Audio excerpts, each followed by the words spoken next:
Do birds suddenly appear every time you are near? Just like me, they long to be close to you.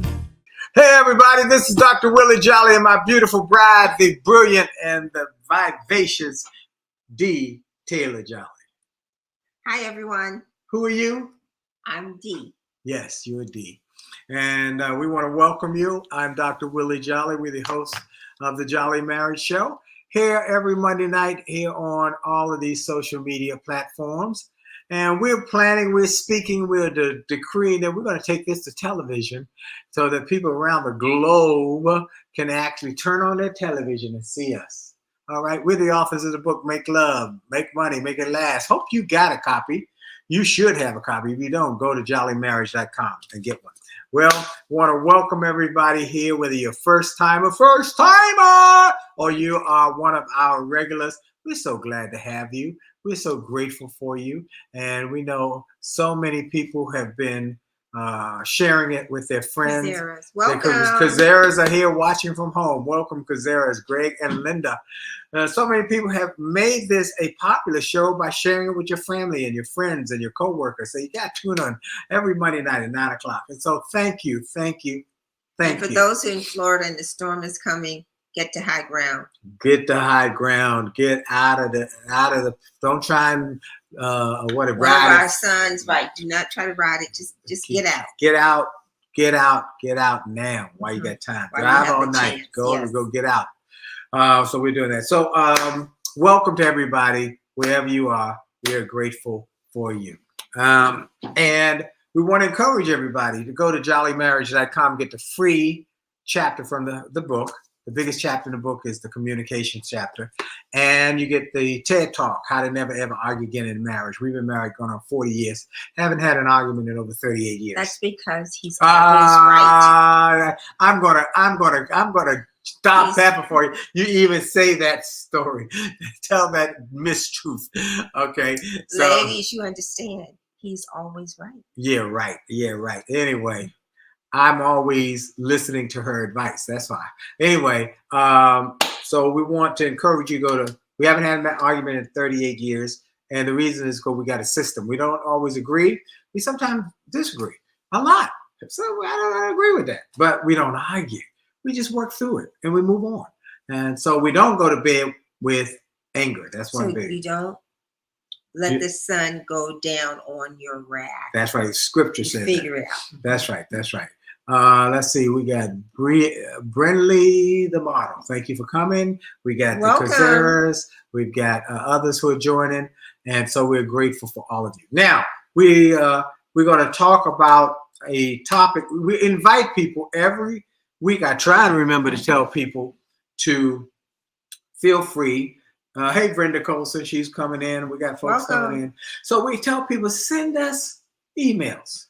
Send us an email with your issue, whatever it might be. It might not be a personal issue. It might be the issue of a friend or a loved one or a family member, and you want our thoughts or recommendations that we would be happy to share with you. Yes, that's correct. Mm-hmm. So I also want to give a shout out to the gentleman I was on the call with last night.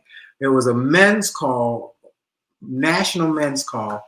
They do it once a month. They've had Dennis Kimbrough, they've had Michael V. Robbins, George Frazier, and Marlon Smith, and I was invited to be part of this Building Better Men. And I talked about lessons from the book. I went chapter by chapter with the men and told them the things that were critically important on how they treat their wives like queens, and their wives will then treat them like kings. Speak kind, speak respectfully, and make sure that you give them what women need as part, and many don't understand it, intimacy and security. One guy actually confessed. He said, I was in school and I neglected my wife. I went back to school after I had a career, and I went back to school. He said, I neglected my wife and I didn't give her much intimacy. And now, intimacy is not the same as sex. It's the intimacy. He did not take time and attention, listening, Hmm. And he said it had a devastating impact on his marriage. Are they divorced? No, they're better. He said, but they worked it through because someone gave him access to one of our books. Oh, and wow. he figured That's it out. great. And one other gentleman, he stood up and said, I got the book. It's in my, he wrote, he gave a great testimony. So I want to say hello to all those gentlemen in the Building Better Men program I did last night. Well, we got some exciting news. So exciting. On Thursday, we have a new person in our family. His name is Liam Nehemiah. He clocked in on Thursday night at 10:06, weighing 6 pounds 4 ounces. This is our new grandson, and we are so excited about him. We've been praying. We encourage y'all to pray for him too. We're praying that he would pray through for months that he would be healthy, happy, loving, and a child that God would use mightily. And that's our constant prayer for him. So praise God, he's here, he's healthy. So thank y'all. I see the nice notes coming up. Yep, little Liam is here. And Liam means great protector. And of course, Nehemiah from the Bible was a man that God could use in a mighty way to do mighty things. So Nehemiah is here. And we actually, I'll tell you a secret, we just got home because we were with Nehemiah. We were with Liam this evening and yesterday and the day before. Do you think he's a little bit excited? I'm excited about my little grandson. Now, I love my other grandchildren, but they grown. They're big people. One is 29 and one is 25. He'll be 25 this summer. 24. He'll be 24. October 30th. October 30th. So they grown. And I talked to my grandson today, and we talk every Monday and every week we talk and chat. So he called today. We had that. But it's something about that little one, okay? This little one.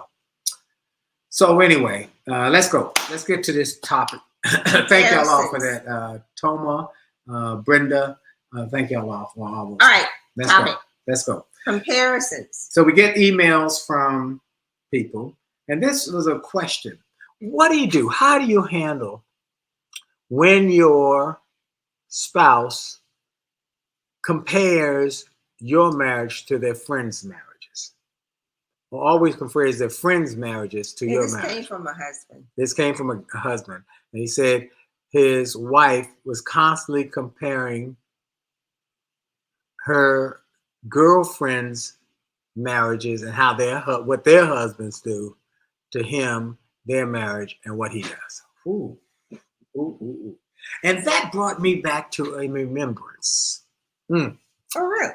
You don't even know about this. Well, maybe you do. I've talked to you about it. Okay. When I was in college, when I graduated from college, actually, one of my buddies had been dating a woman. He went to Howard. She was in Hampton.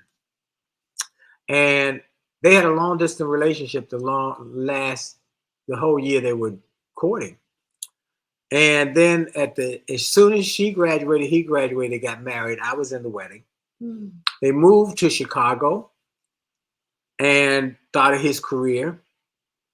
And he went back to school, got his MBA. While he was in school, I don't know if she was working or not. I don't think she was working, but she might have been working in Chicago. But I remember him calling me and saying, hey, I got a problem here.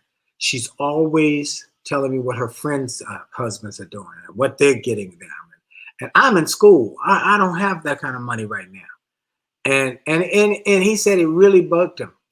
And eventually they broke up and divorced because they couldn't get past this. They didn't have a mechanism, and I didn't have the book to give them at that point. And I hadn't been. You were too busy being social. Yeah, I was not. I wasn't married, so what was I going to tell them? I mean, one of the things that's important. Let me just start with this. Do not seek counsel from people who are not happily married. Do not seek counsel, particularly from single folks. Say, if I was you, I'd do so-and-so. Don't do that. Seek counsel from people, mentors, wise counsel. Or sometimes it's not a matter of seeking counsel. because people volunteer. Yeah, but you don't want to listen. But You do not want to listen No. to anybody or anything who is not where you are, or better still, where you want to go. Don't do it. Because you can observe them. That's right. Not what they say, Right. but what they do, how they treat each other. Mm-hmm. And if that is not how you want, what you want in your relationship, be pleasant, be charming, be above the fray, and ignore it. I had another conversation with another couple. By this time, we were married. And this woman chose to listen to her divorced friend on how to handle her present husband. That ended in divorce as well. Again, I didn't have the book. Okay, Greg, that's like asking a poor man how to be wealthy. You're right about that, Greg. You're absolutely right.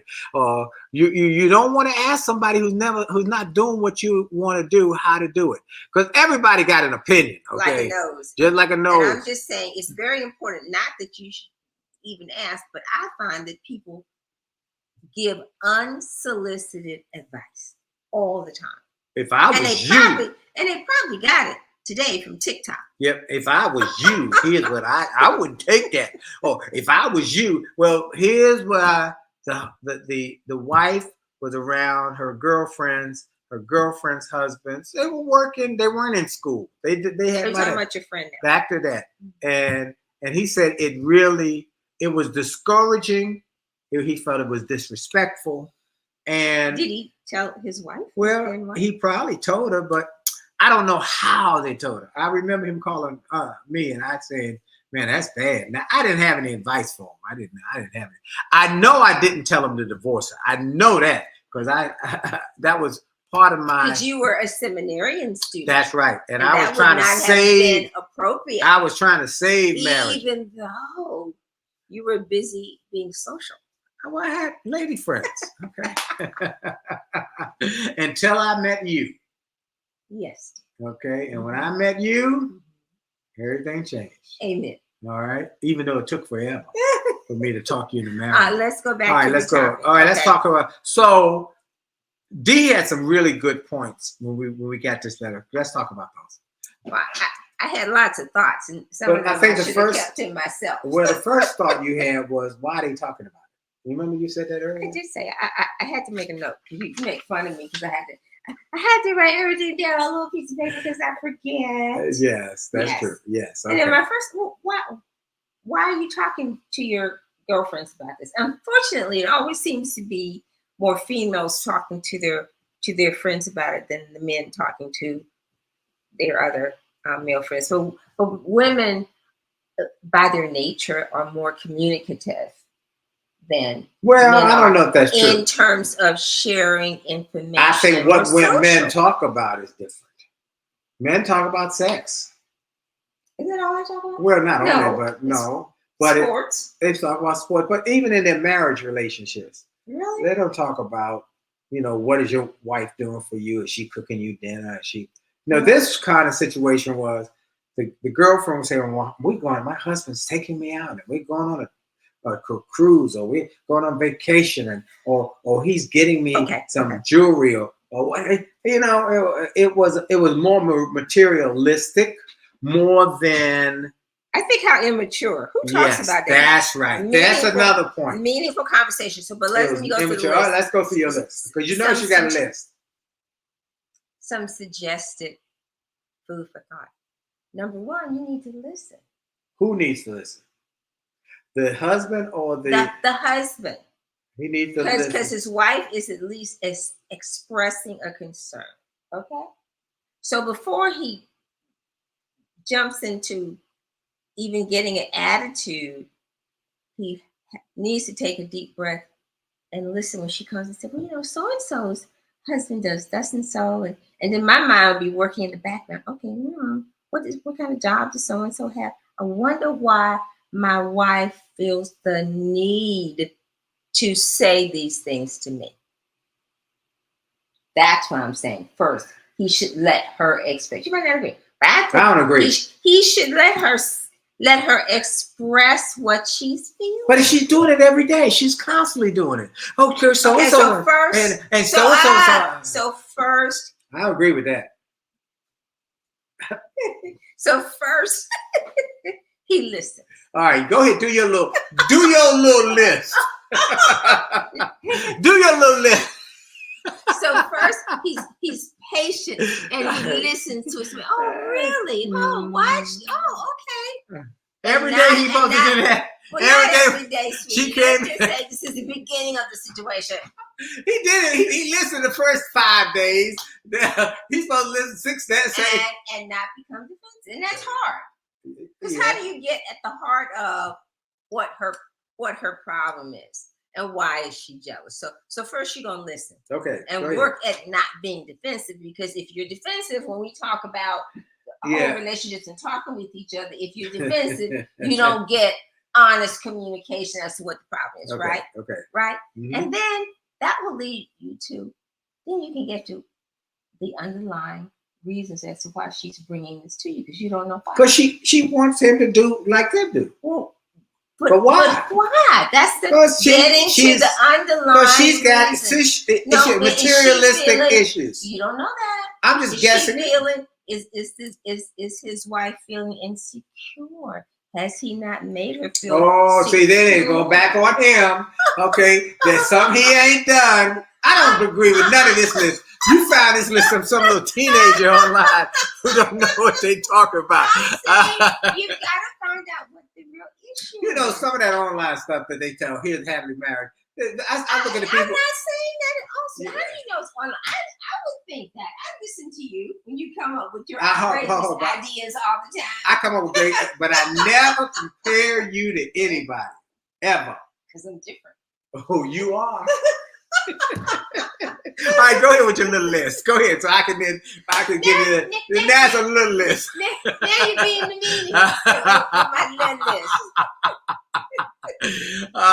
Linda Kazara said maybe she thinks the grass is greener on the other side. Okay. Until she finds out it's astroturf. Thank you. That's good. Linda. Oh, that's good. Okay, right. Go ahead. But I'm saying you gotta listen. Yeah. You can't be defensive. Then that will lead you to figure to learn how to ask probing questions to get at the real issue. Okay. How about that? I'm listening. You making I'm making no fun. Okay. I said no more. Okay.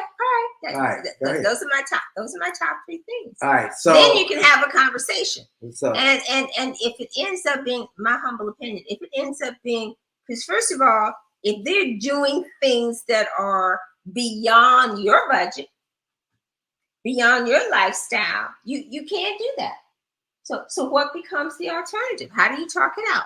And of course I would go to, you need to have counseling. There's absolutely nothing wrong with counseling. Well, but both of you are talking to a whole separate entity. I don't they think can lay things out on the table. Well, that's when it gets very intense, and it's getting. It doesn't have to get that. No, intense. It doesn't.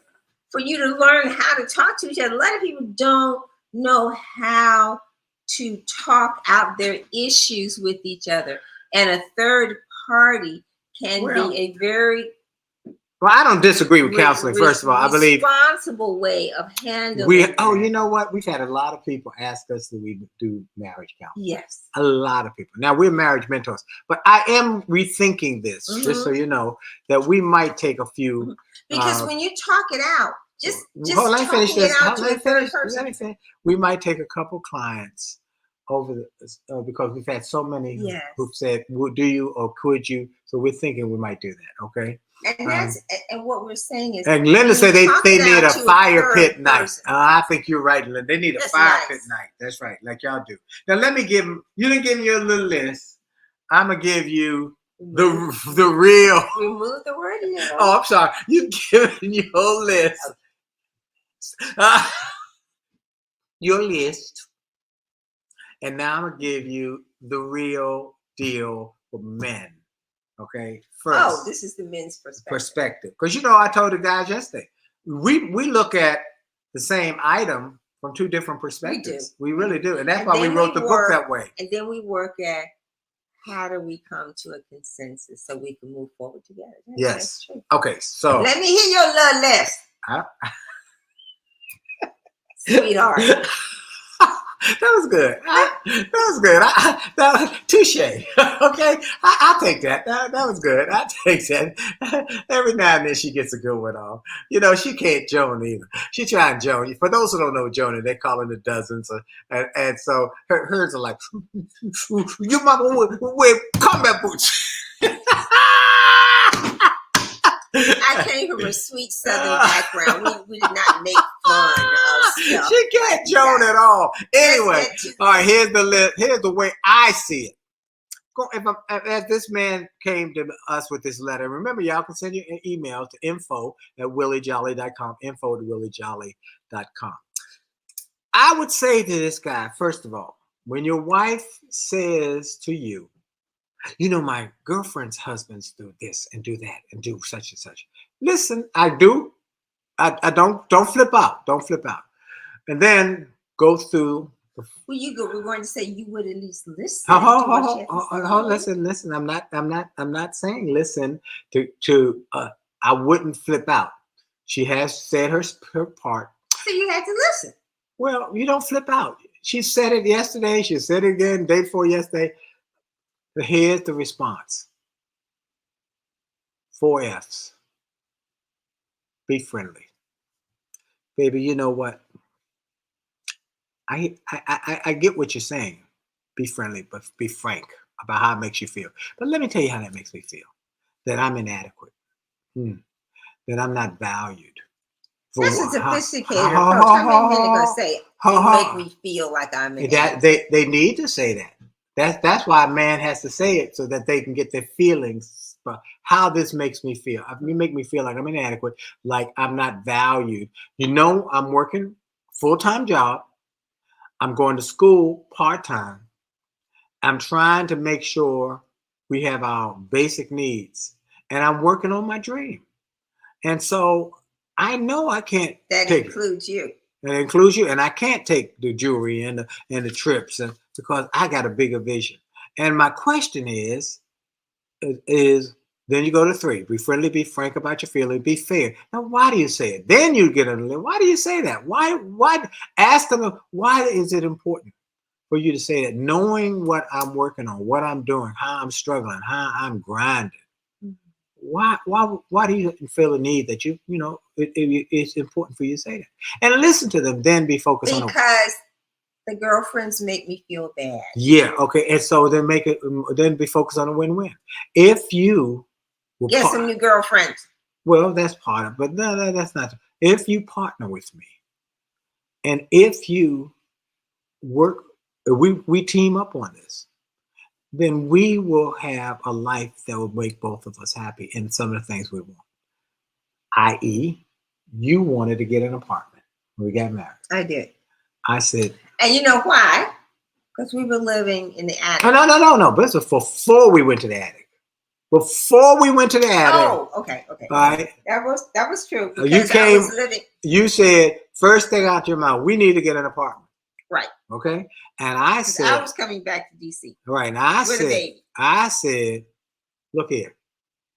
If you will partner with me on this. Because basically he was cheap. Yeah, I didn't want to pay him you were right. Yeah. Mm-hmm. So I said, if you will partner with me and we stack our cash, and we did not have that fancy term. You said we save all our money. We save all our money. We can buy a house. I said, and live in my mama's attic with little narrow steps, no bathroom on that floor. If you do that for 1 year, I promise I'll get your house. And we did that. Mm-hmm. And that's where you partner. And that's what I'm saying to. So what you did was to help to provide a vision for her. That the two of you, a vision for the two of us. Really, mm-hmm. that's what you did. And I said, okay, I'll do that. Yep. And we did it. We bought our home, and we have been blessed with that home. So I wouldn't flip out. I wouldn't go crazy. I'd have a conversation about the 4 F's. These 4 F's are like magic. So you know what? You keep telling people to go to wherever, never ever argue again. I realize we need to actually write it out. And it's JolleyMarriage.com. No, but I'm just saying for some people, they need to have it to see it. Well, they can see it on the TED Talk. Go to the TED Talk and see it free. JolleyMarriage.com. Watch it. It's 12 minutes long. You can dedicate 12 minutes to your marriage. You and your significant other sit there for 12 minutes watching. Then you buy the 2 books. Boom. We give you a special deal. We give you 2 books for almost for the price of 1. Just get the 2 books and then read it together. That's all we're giving you a prescription. Like if you call us for marriage counseling, I'm always going to ask, have you read the book first? Guys, somebody called over there. I said, did you read the book?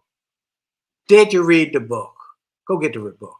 Go get the book. And I will admit, sometimes people need to talk to people too.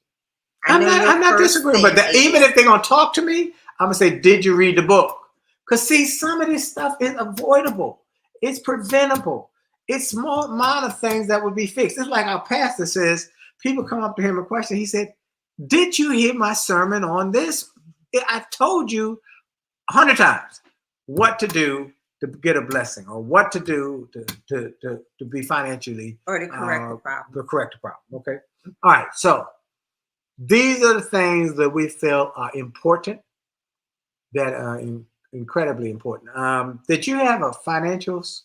But we only got 3 more minutes. Did you have something? Okay, 2 things. Yes, go ahead. Number 1, October is Breast Cancer Awareness Month, and we will be repeating that. We lost a very dear friend recently to breast cancer. Yes. And then we lost another one where cancer spread to the breast. Right, from lung cancer. Breast Cancer Awareness Month. Put the screening, if you have not had your annual breast cancer examination, please call, get it on your calendar. On the news today, they were saying that breast cancer is increasing among the Asian female population. Okay. Then there is, so that's our health issue. Our financial issue is that as we are in the 4th quarter, we want to prepare for next year. It is not too early to prepare for the next year. You're all along preparing for the next step. Roth, there's so many people who don't have an ROTH, which is a savings after taxes, that all the money you earn in that account is yours tax-free in perpetuity. So your financial advisor, your planner, talk to them about a Roth, or go online and research what a Roth is as a tax benefit for you. Because in retirement, you need to have multiple streams of income. And now we are dealing with people, friends, some who are in their 4th quarter of their lives, and they don't have enough money to live the way they thought they were going to be able to live. That's all I'm going to say about that. Oh, and then one other thing. The Clark Howard podcast, and the Talking Real Money podcast, and the Susie Orman podcast. I don't get any money for doing anything about that, but it's wonderful financial education, because regardless of what your primary career is or was, you still have to deal with the back office and the money and preserving your wealth so long as you're in the land of the living. That's all I got to say. You know, every time she says that's all I got to say, she comes back, whoa, that's all I got to say. All right. So again, our time is up, but if you have an issue, I thought that was good, Dee. Anybody you know who has an issue, a family member, a friend, a coworker, send us an email and say, hey, what is your take on this issue? And you send an email. This particular situation. info@williejolly.com. Also, we're probably going to start taking some clients who want our mentorship or coaching. We're going to set that up, because we've had so many. It's like people just knocking on the door and keep saying please. So we're going to finally take on some people who need marriage assistance. And then third, we want to let you know that we still have the program that you can go and purchase on the Relationship Repair series. It's a great series. It's 5 parts: finances, romance, communication, family matters, and blended families. And you get a bonus session on the 11 biggest mistakes people make in relationships and how to fix them. This is a great deal. Go get it at jolleymarriage.com/events. jolleymarriage.com/events. Again, we want to thank you all for telling your friends, your family members, your coworkers, everybody about this program. We are very excited about what's going to be. And then we want to thank all of you who have sent nice notes about our new little grandson. His name is Liam, and he's Liam Nehemiah. We are very grateful for God giving us this little man, and he's going to do great things with his life. That's what we say. All right, that's it. Our time is up. We will see you next week. Thank you for joining us. Thank you, Gladys Pemberton. Thank you for your nice note. I know you're watching. And all the others who watch on the replay, thank you, on the replay on the Jolley Marriage Show on YouTube. Thank you, thank you, thank you. And and all of you who come up to us when we at events and say we watch every week. What? Just amazes us. So God bless you. Thank you, Brenda, saying great show. Thank you, Linda Kazera for saying jolleymarriage.com. Brenda Colson says y'all are so funny. And thank you all. Here we go. Out. Atlanta Pack is here. Well, have a Congratulations. Thank you. Purpose. All right. Have a great week.